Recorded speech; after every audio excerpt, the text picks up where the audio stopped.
That solo you just heard comes from Doug Raney on the track 4 by Miles Davis. And Doug is the son of legendary guitarist Jimmy Raney. And in making this content for Chase's Guitar Academy on this standard, I realized most people don't actually know of Doug Raney. He doesn't really come up as a guitarist to check out. We hear a lot about Joe Pass, George Benson, Grant Green, Wes Montgomery, for good reason. But I want to focus on Doug Raney in this solo, and I'm going to teach you 9 amazing ideas and licks from this solo that will make him your new favorite jazz guitarist. So let's dive right in. The first lick is a melodic idea that you can use on descending 2-5-1s, and it sounds like this.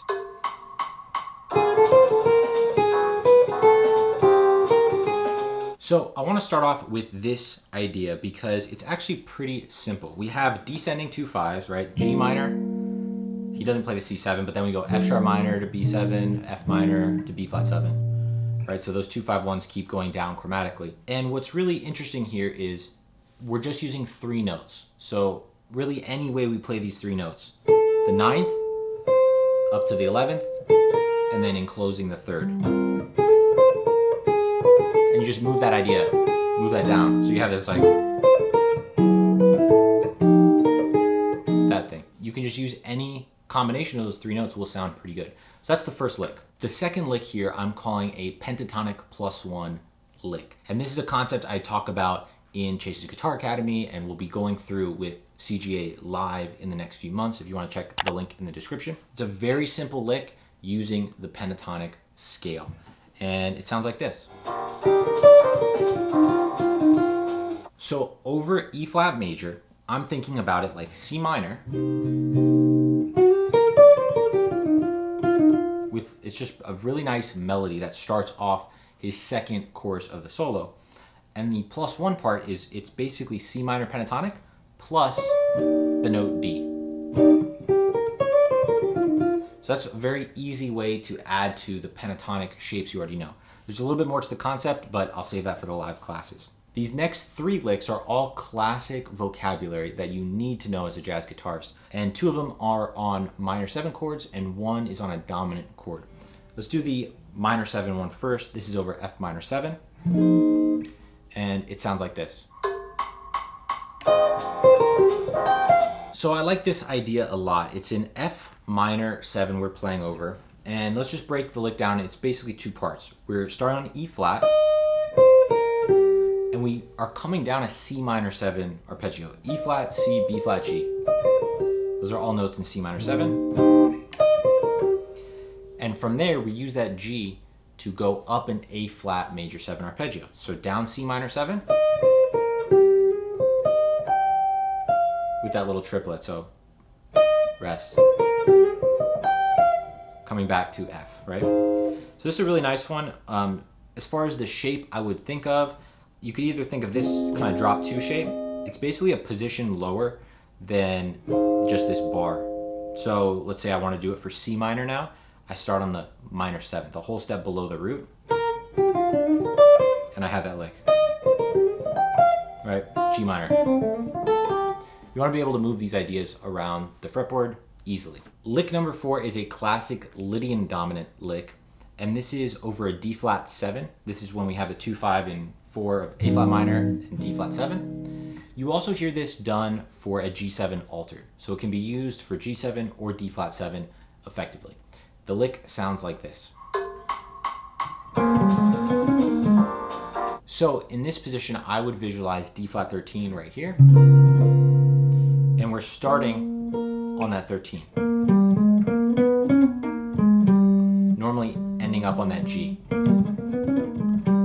In this case, he resolves to G because we're going to go into a sequence of descending 2 5s again with G minor down to F minor. One thing you want to make sure when you're moving this lick around is that you keep this, that part, all on one string. You don't want to go between strings like, you see how it sounds a lot choppier if I do it like that? Make sure that is like a pull off into that B flat. And then our 5th lick here is a classic minor 7 idea, linking an arpeggio with some chromaticism. It sounds like this. So over F minor, we're playing A flat major 7, and I again would visualize this F minor 11 here. We go up A flat major, then we hit F, and then to D flat, and it almost sounds like we're gonna do an enclosure to B flat with the D. But what he actually does is just resolve to C, so to that. So that works as well. And that's what's great about this type of idea is depending on where the next chord is, you have options. You could resolve to D and maybe continue at 2-5, or you could go down to C. Either one works. These next 4 licks all explore Doug Raney's chromaticism, his chromatic ideas with lines. And to me, this is what really makes him stand out as a phenomenal player. So you're gonna wanna stick around to the end of this because I learned a ton from these licks in particular, and I know you will too. Let's take a look at this first one, which is his opening solo break, how he starts off his solo with such fire, and then also how you can use it on any solo break. So maybe you're playing a night in Tunisia or a blues or something, and you have that space where the band breaks and it's all you. This is a great lick to have in your pocket. It's one I'm gonna have in my pocket to take control of that situation and just start your solo off with people like hollering for you. So check this one out. Okay, so this lick is actually very simple at its core. We start on a whole step above whatever chord we're going to. So the solo break, there's not usually anyone playing, right? So in this case, we're going to E flat major. He starts on the F. Whole step above E flat is F, right? And so we're gonna come down that. In this case, I do up, down, up. 4 notes descending on the next string. So, okay. And then we're gonna do 4 notes on the next string, but we actually skip the pinky. So it's starting on A flat, back to A flat. So, and then A to B flat, just shift that first finger up. So all in all, you have, and he goes there. What's great about this lick is you can use it if you're going to a major chord at the beginning, a minor chord. Like imagine our first chord is E flat minor. This would still work because that major 7th gives you like a minor 6-9 type of sound. And because we resolve to the 5th and then the root, it works for either major or minor. So you literally could use this lick on any solo break where you just start a whole step above whatever the root of the chord at the beginning is. So C minor, and then you have a cool C minor idea. So this is how you want to think about these ideas in your head when you're first learning them. Obviously in the moment, it's just gonna come to you, you're gonna have the feeling of that.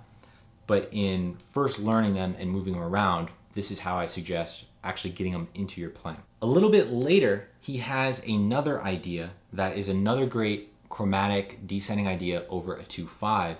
And this one's good because it's on the A flat minor, D flat 7, going to G minor, but we're gonna resolve it to G flat, so it's a little bit more useful as a 2-5 lick. And look how similar it is to the one we just did.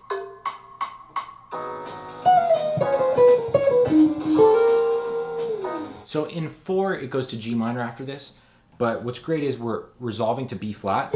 So it works if we go to G minor, it works if it's a regular 2-5 going to the 1 chord, right? So either way the lick works. And look how similar it was, right? We had this 4 notes. What's cool is it does this little jump and that little back and forth. 1, 2. Here's how you might move that around. So say you're gonna do this over a 2-5-1 to C. We wanna end on that 3rd, right? Of whatever the major chord is. So that means we would start here, the 2 chord here.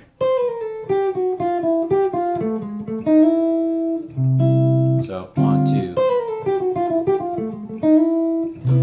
It's such a nice descending type of idea that uses a lot of chromaticism. So it sounds great for this kind of fast bebop type of playing. And these last 2 chromatic ideas are definitely my favorite. This next one I call Traveling Without Moving, like the Jamiroquai song. And it's because this whole chromatic idea starts and ends in the same place. We don't actually go anywhere. And these licks are great to have in your pocket because sometimes you just want to target a certain note and you don't want to move out of the range. You don't want to like go very low or very high. You just want to create a sense of movement with a lot of eighth note lines without moving. So this is one way you can do it. And so he does this over the A flat 7 going into F minor, but I'm going to show you how this lick works as long as the chord has the note you're targeting. So let me explain. First, let me play it and then I'll explain. Okay, so this whole idea, we start on the E flat, go up and back down. So obviously that part we didn't move anywhere. And then we continue down, but come back up to the same note, E flat. What I want you to realize is this whole idea is just one note.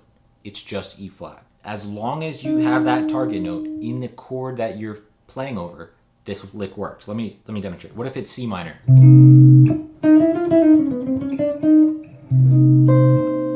It could be B major.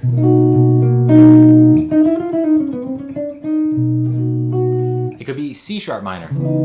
We could be targeting like the 9th. Any chord that has the E flat or D sharp in it, you can use this idea. So this lick is really a shape that you can move around, right? So if I need to target the note D, I can do it starting there. And I base it all off this index finger because that's my start and end place. And then I can visualize it from there. I would also learn it in different spots. This is a shape that it works for well, but this is one that I will be moving into different positions to see where else it works. Doesn't usually work in all positions, all 5 positions, but most of the time there's at least one other good one. And if it's a lick that you like and you find useful, definitely spend time doing that. Okay, and this last lick is a fully chromatic 2-5-1 lick, ending on E flat. And what I mean by that is it's literally just moving by half step in a way that just is a nice little ending 2-5 type of idea. So the 2-5 is F minor, B flat 7, and E flat. And here's what the lick sounds like. So it basically just moves chromatically. And this one, it is important how you're thinking about it because we don't actually start on a chord tone, and that can mess a lot of people up. The way I would think about it is we're targeting the 9th of this minor chord. You could also think about it like the 3rd of the one chord you're resolving to, but I'm visualizing the minor chord shape here. And I'm doing that little slide. From there, 4 notes descending on the next lowest string. And we end on the root, just like that. So that's a really nice one, especially if you're trying to practice this kind of picking of down, up, 2 or 4 notes per string.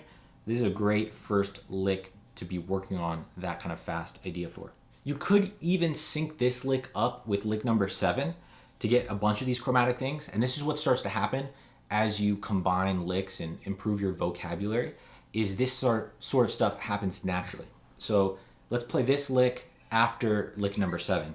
And let's do it in the key of C. So you see how I moved both of those together? Instead of ending right there on the E,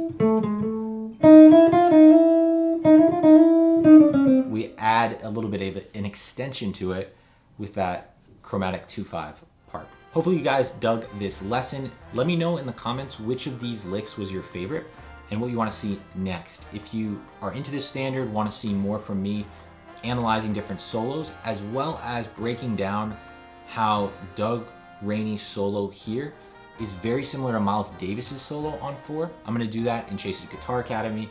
Full breakdown of Miles Davis's solo and this comparison between the two in the coming weeks on Chase's Guitar Academy, as well as a bunch of other courses, lesson material, all my PDF content from YouTube.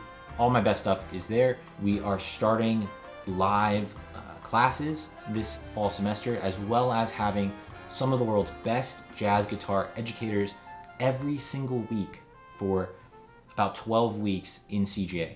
Barry Green will be there, Rodney Jones will be there, Chico Pinheiro and Dan Wilson We're gonna have one of those guys every single week giving you a masterclass. This is literally the best value for your money for jazz guitar that you could possibly want. We have live jam sessions every week, a ton of stuff. If you have questions, you can also email me, contact@jazzmeans.org.